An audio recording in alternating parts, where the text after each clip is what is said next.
안녕하세요. 여러분의 출근길 파트너 라디오 동서남북 김서영입니다. 지난 6월 시행된 제2윤창호법으로 음주운전 처벌 기준이 강화됐죠. 법 시행 이후 음주운전이 줄어들긴 했지만 아직도 음주운전 단속을 하면 적발되는 사람이 많습니다. 그런데 앞으로는 절대 음주운전 안 됩니다. 음주운전으로 적발되면 경찰서 유치장에 갇힐 가능성이 높습니다. 이달 초 시행된 경찰청 교통사범에 대한 신병조치 개선 방안에 따라 음주 측정 거부나 음주운전 재범, 혈중 알코올 농도가 높은 운전자는 현행범 체포 대상으로 분류됩니다. 이제까지 음주운전 적발 후 신원이 확인되면 별도의 조사 없이 귀가 조치했던 게 국민적 공분을 사기 때문이기 때문에 지침을 개정한 거죠. 가볍게 한두 잔 단속에 적발돼도 벌금형일 텐데 이런 생각으로 운전대를 잡았다가는 유치장 신세를 질 수도 있습니다. 11월 19일 화요일 라디오 동서남북 지금부터 시작합니다.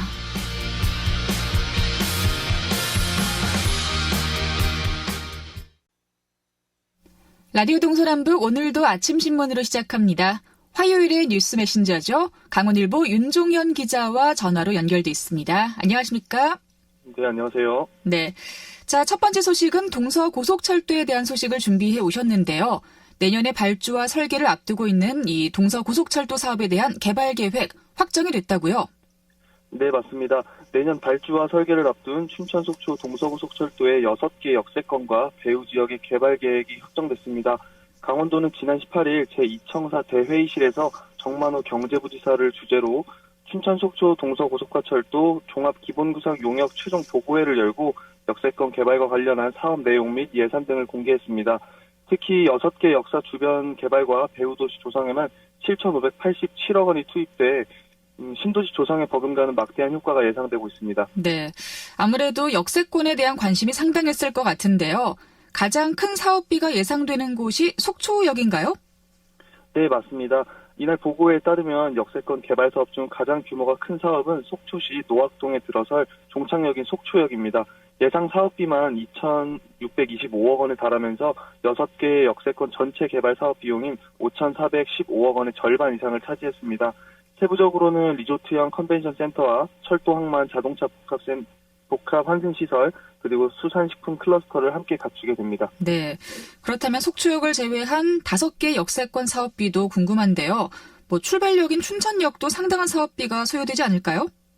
네, 맞습니다. 춘천역 인근은 1,733억 원의 사업비가 소요될 것으로 예상이 됐습니다. 특히 이곳은 기존의 캠프 페이지와 레고랜드 등과 연계한 문화관광 업무의 중심지로 조성될 것으로 보입니다. 이 밖에도 화천역은 귀농귀촌을 위한 스타트 빌리지로, 양구역은 스포츠 테마파크 등으로 특화될 전망이고요. 또 인제역은 오픈 스튜디오와 트리 카페, 백담역은 목재 관광, 사찰 문화 체험 공간으로 조성됩니다. 네, 역세권 배후 도시에 대한 새로운 투자도 함께 진행된다고 하던데요. 화천, 고성, 양양을 중심으로 새로운 개발 사업도 추진이 된다고요? 네, 맞습니다. 역세권의 배후 도시 개념으로 화천에는 은퇴자 전원마을과 의료 건강센터가 조성이 됩니다. 또 고성에는 휴양 레저형 전원마을, 양양에는 아울렛 등 쇼핑시설을 갖춘 뉴라이프 시티가 조성되면서 총 2,172억 원의 사업비가 투입될 전망입니다. 정만호 도 경제부지사는 이와 관련해서 용역 결과가 실현될 수 있도록 국토교통부 한국철도시설공단의 협조와 LH 및 강원개발공사의 참여가 필요하다며 다양한 의견 수렴과 예산 편성 등을 통해 핵심 사업으로 추진할 것이라고 밝혔습니다. 네. 자, 그리고 두 번째 소식은 경제 관련 소식인데요. 정부가 당초 내년 1월 1일부터 50인 이상 300명 미만 사업장에 적용하려던 주 52시간제를 사실상 연기하기로 했습니다. 성급한 제도 도입으로 혼란을 초래했다, 이런 비판의 목소리가 있더라고요. 네, 맞습니다. 이재갑 고용노동부 장관은 지난 18일 정부 세종청사에서 브리핑을 열고 이 같은 내용을 담은 주 52시간제 입법 관련 정부 보완대책 추진 방향을 발표했습니다. 이 내용에 따르면요, 본래 내년 1월 1일부터 주 52시간제가 적용돼야 했던 50인 이상 300인 미만 사업장이 정부의 보완책으로 제도 시행을 피하게 됐습니다. 정부 입장에서는 당초 계획을 사실상 연기하게 된 셈입니다. 네. 그러니까 이제 계도 기간을 충분히 부여하는 조건을 내세웠는데 정확히 어떤 내용인가요? 네, 정부는 이날 발표를 통해서 근로시간을 어기더라도 처벌하지 않는 계도기간을 충분히 부여하고 특별 연장 근로가 허용되는 요건에 경영상 사유를 포함하기로 했습니다. 이는 중소기업들의 건의사항을 적극 반영한 결과이기도 한데요. 그럼에도 면밀한 사전 검토 없이 성급하게 제도 도입을 추진해서 혼란을 초래했다는 비판은 고스란히 정부의 몫으로 돌아갈 것으로 보입니다. 특히 이 장관은 탄력 근로제 개선 등 입법이 안 될 경우를 전제로 중소기업이 주 52시간 준비에 차질이 없도록 전체 50인 이상 300인 미만 기업에 충분한 계도 기간을 부여하겠다고 밝혔습니다. 한편 현재 강원도 내 해당 사업자는 1,141개, 종사자 수는 10만 5,106명에 달합니다. 네.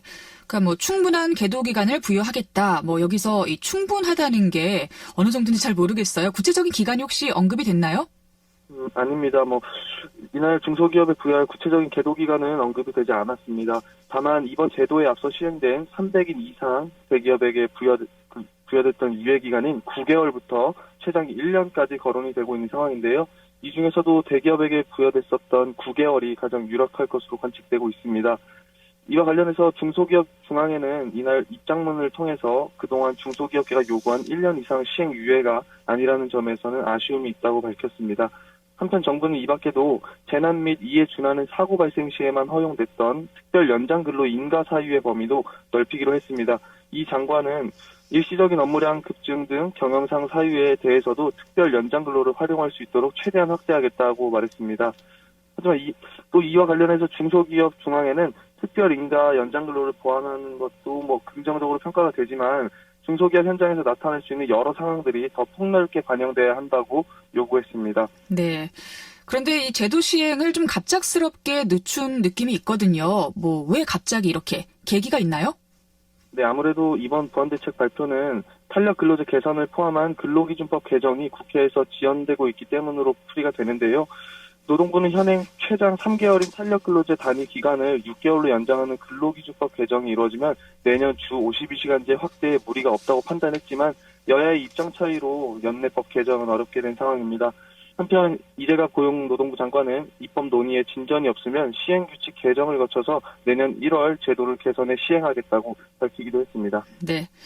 자, 오늘 아침 신문 잘 들었습니다. 윤종현 기자와 함께했습니다. 고맙습니다. 네, 감사합니다.